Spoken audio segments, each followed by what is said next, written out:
ఒక పెద్ద మనిషి దాని గురించి ఒక వీడియో పెట్టాడు. ఏమని, ఎంఎం టీం వాళ్ళు కుట్రలు చేస్తున్నారంట. అయ్యా, ఆ కుట్రలు ఏంటో మాకు కూడా కొంచెం చెప్పవా? ఎందుకంటే ఈ మధ్య కాలంలో నార్మల్గా మాట్లాడుకోవడానికి కూడా మాకు టైం దొరకట్లేదు. ఆ కుట్రలు ఏంటో ఒకసారి నీ నోరుతో చెప్పవా?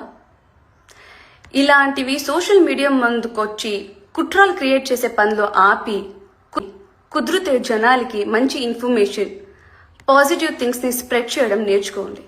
కుట్రాలంటూ అవ్వంటూ ఇవంటూ దీన్ని బట్టి తెలుస్తుంది మీకు అంత వర్క్ పని పాటలు లేదు, జస్ట్ వస్తున్నారు ఏదో చెప్పాలని చెప్తున్నారు అది ఇది అనేసి.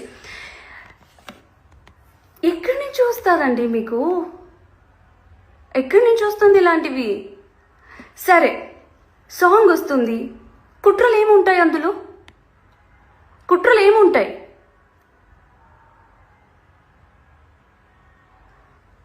ఇది లేకపోతే డాక్టర్ దగ్గర చూపించుకొని మాట్లాడడం నేర్చుకోండి.